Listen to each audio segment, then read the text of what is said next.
Hi hello welcome to cube TV. నేను మీ సరిత. ఈరోజు నాతో పాటు ఆధ్యాత్మికవేత్త, జ్యోతిష వాస్తు పండితులు ప్రొఫెసర్ డాక్టర్ ముల్లపూడి సత్యనారాయణ గారు ఉన్నారు. వారితో మాట్లాడదాం. నమస్తే గురుగారు, ఎలా ఉన్నారు? సరిత, బాగున్నానమ్మా. సో ప్రవీణ్ పగడాల గారి మరణం గురించి మీరేమంటారు? ప్రవీణ్ పగడాల అది కేవలం న్యాచురల్ డెత్. అంటే మతాలకు అతీతంగా నేను చెప్తున్నాను. ఎందుకంటే అది మా ఊరు రాజమండ్రి. ఆ బ్రిడ్జ్లో చిన్నప్పటి నుంచి ఇటు నుంచి అటు, అటు నుంచి ఇటు కొన్ని వందల సార్లు మేము ట్రావెల్ చేసిన వాళ్ళం. అక్కడ చిన్న రాయి తగిలిన, అక్కడ గుంతల రోడ్డు ఉంటుంది ఎప్పుడు కూడా, అక్కడ ఆటోమేటిక్గా చిన్న రాయి తగిలిన బైక్ పడిపోతుంది, స్కిడ్ అవుతుంది. అండ్ వెహికల్స్ వెళ్ళినప్పుడు ఆయిల్ ఉంటుంది, స్కిడ్ అవుతాయి చాలా సందర్భాల్లో. అలా అప్పుడేమవుతుందంటే డివైడర్ మీద ఇక్కడ ఈ కణత మీద తగిలిన, వెనకాల తగిలిన ఇమీడియట్ చనిపోతారు. అది హత్య కనుక అయ్యి ఉంటే పోలీస్ ఇన్వెస్టిగేషన్ చేస్తుంది. ఇంకొక 1 మంత్లో ఎలాగో వాళ్ళు ఛార్జ్ షీట్ వేస్తారు, డెఫినెట్గా తెలుస్తుంది. రైట్. సో చాలా వరకు క్రిస్టియన్ సంఘాలు ఏమంటున్నాయంటే, లేదు హిందూ మతస్థులు చంపేశారు. ప్రవీణ్ పగడాల గారు పలు కార్యక్రమాల్లో కానీ, ఆయన మాట్లాడే సేవల్లో కానీ, ఆయన ఇచ్చే స్పీచ్ల్లో కానీ హిందూ మతస్థుల్ని దూషించి మాట్లాడడం, వాళ్ళని కించుపరిచి మాట్లాడడం వల్ల ఆయన టార్గెట్ అయ్యాడు, అందుకే చంపేశారు అని కూడా మనకి బయటకు వస్తున్నాయి. అయితే మీరు ఎలా చెప్పగలుగుతారో అది ఓన్లీ యాక్సిడెంట్, మరణం, హత్య కాదని? సో 99% అది హత్యే అని చాలామంది చెప్తున్నారు. సో చూస్తూనే ఉన్నాం, మన రోజుకు ఒక విషయం బయటకు వస్తుంది. మొన్న ఆయన వైన్ షాప్కి వెళ్ళారని, లేదంటే కొవ్వూరు టోల్ గేట్ దగ్గర ఆల్రెడీ యాక్సిడెంట్ అయిందని రోజుకు ఒక ట్విస్ట్ వస్తుంది. సో మీరు ఏమంటారు? యాక్చువల్గా క్రిస్టియన్ వాళ్ళు కూడా, పాస్టర్స్ పలు డిబేట్లు పెట్టారు, ర్యాలీ నిర్వహించారు కూడా. దాని గురించి మీరేమంటారు? సాధారణంగా మనం ఈ హిందువుల పైన అతను అభియోగాలు, విమర్శలు చేశాడు కాబట్టి అవన్నీ అనుమానాలు ఉండడంలో సహజం.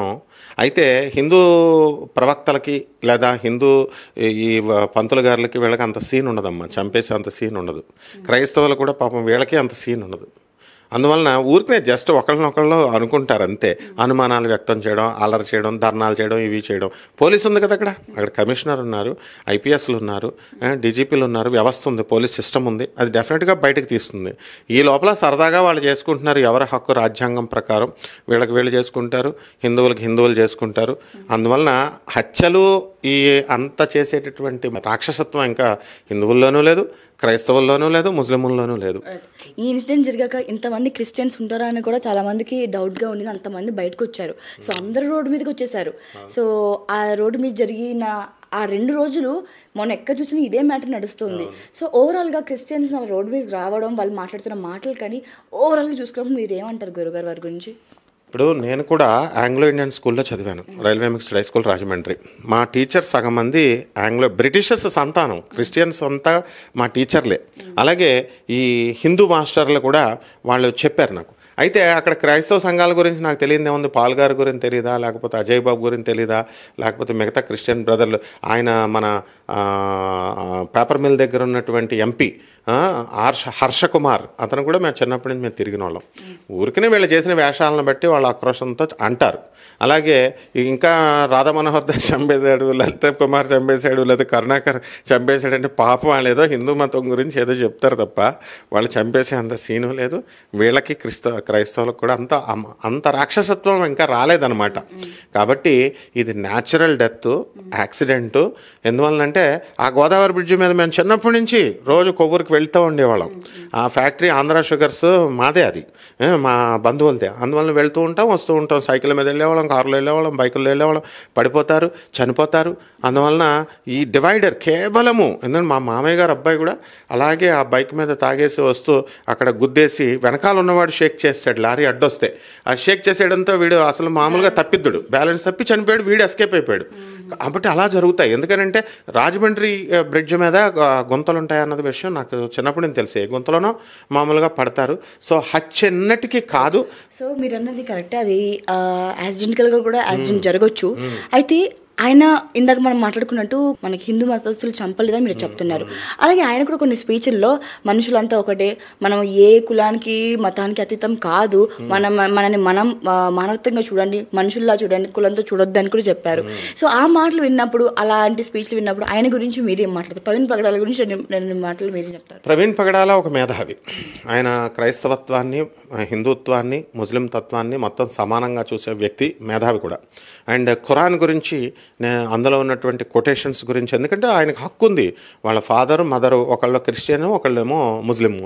సో ఆటోమేటిక్గా అన్ని మతాల గురించి చెప్తున్నప్పుడు ముస్లిమ్స్ కూడా వార్నింగ్ ఇచ్చారు, నేను చంపేస్తాను మిమ్మల్ని అని చెప్పేసి. ఎందుకంటే నీకు ఎవరిచ్చారు? ఇప్పుడు కొన్ని ఫార్మాలిటీస్ ఉంటాయి. బ్యాప్టిజం తీసుకోకుండా ఎలాగైతే బైబిల్లో ఒక ట్రూ క్రిస్టియన్ అవ్వడో ఎలాగైతే కొన్ని రెస్ట్రిక్షన్స్ ఉన్నాయి, ప్రతి మతానికి అలా ఉంటాయి. అలాగే ముస్లిం మతానికి కూడా సుంతి చేయించుకోవాలా, ఇంకా మిగతా ఉంటాయి. అప్పటికి మాత్రమే ఖురాన్ నువ్వు చదవాలా, ఖురాన్ని నువ్వు ప్రచారం చేయాలి, నువ్వు ఎవడు అసలు అని చెప్పి ముస్లిమ్స్ కూడా ఇచ్చారు. అయితే ముస్లిమ్స్ మరి అనడం లేదు కదా. ఈ పాలు వీళ్ళంతా ఏంటంటే వాళ్ళంటే మరి ముస్లిమ్స్ ఊరుకోరు కదా. హిందువులేమో అమాయకులు వీళ్ళంతా.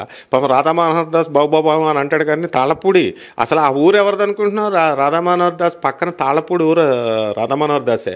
ఆయన పాపం ఎప్పుడో 20 సంవత్సరాల క్రితమే వదిలేసి వచ్చేసాడు ఇస్కాన్ నుంచి వచ్చేసి. కాబట్టి అలాగే ఈ లలిత్ కుమార్ గారు వీళ్ళు చాలా డీసెంట్ పర్సన్స్. వాళ్ళు ఏదో మా హిందూ మతాన్ని వాళ్ళ తరపున రిప్రజెంటేటివ్స్గా మాట్లాడతారు. అలాగే కేఏ పాల్ గురించి తెలియదే ఉంది. ఆయన రాజకీయాల్లో చీఫ్ మినిస్టర్ కావాలని చెప్పేసి ఆయన ప్రయత్నాలు ఆయన చేస్తుంటాడు, ఫోకస్ అవ్వాలని చూస్తూ ఉంటాడు. కామన్ ఇవన్నీ. సో ఇవి యాక్సిడెంటేనమ్మా 100%. ఇది యాక్సిడెంట్ అని మీరు చెప్తున్నారు. ఒకవేళ ఇన్ కేస్ హత్య అని తేలితే హిందూ వాళ్ళ రియాక్షన్ ఎలా ఉంటుంది? ఇది ఒకవేళ అవ్వకూడదు కానీ హిందూ వస్తులే చంపేశారని బయటికి కనొస్తే క్రిస్టియన్ వాళ్ళ రియాక్షన్ ఎలా ఉంటుంది? ఒకవేళ హత్య అని తెలితే వాళ్ళది వీళ్ళది. సో వాళ్ళ గురించి మీరు ఏం చెప్తుంటారు? అలా కనుక తేలదు, ఎందుకంటే అది హత్య కాదు కాబట్టి. ఇన్ కేస్ తేలింది అనుకో, ఫర్ ఎగ్జాంపుల్, అప్పుడు అందరూ బాధపడతారు కదా హిందువుల మీద. ఈ మత తీవ్రత అనేది అంతే కదా, కమ్యూనిజం పెరుగుతుంది. ఇప్పుడు క్రైస్తవులు మైనారిటీ కమ్యూనిటీగా ఉన్నటువంటి వాళ్ళు బాధపడతారు, స్ట్రైకులు జరుగుతాయి ఇవన్నీ. అలాగే హిందూ మతస్థులు కూడా వాళ్ళు తలదించుకుంటారు, ఏంటి ఇలా చేశారా అని. కాబట్టి అలాంటివి అవాంఛనీయమైనటువంటి సంఘటనలు జరగవు. అండ్ శాంతి భద్రత అనేటటువంటిది క్రైస్తవులు కూడా మనం అంత క్రూరులు కాదు. కాబట్టి ఏమీ లేకుండా వాళ్ళ మీద నిందలు వేయడానికి అలా సాహసించరు. అనుమానం పెనుపోతాం అన్నారు, సొమ్ము ఒక చోట అనుమానం ఒక చోట అన్నారు. ఆ విధంగా మామూలుగా నువ్వు అన్నట్టుగా ఏదైనా హత్య జరిగి ఉండుంటే వేరే వాళ్ళు ఏవో పర్సనల్ అఫైర్స్ వల్ల, లేకపోతే పర్సనల్ గొడవల వల్ల ఏమైనా అప్పుల బాధలు ఉంటాయి, ఇంకా ఏవో రకరకాలు ఉంటాయి కదా. సో అలాంటి వాటి వల్ల ఏమైనా జరిగి ఉండాలేమో. కానీ కేవలం మతాల కోసం వీళ్ళు ప్రాణాలు తీసేసుకుని వీళ్ళ కుటుంబాలని బజారులను పాలు చేసుకుని వీళ్ళ పరువు ప్రతిష్టలు పాడు చేసుకుని అంత తెలివి తక్కువ మూర్ఖులు హిందువులు కాదు, క్రైస్తవులు కాదు, ముస్లింలు కాదు. థ్యాంక్ యూ గురుగారు. Thank you for valuable time. Thank you so much. Thank you అమ్మ.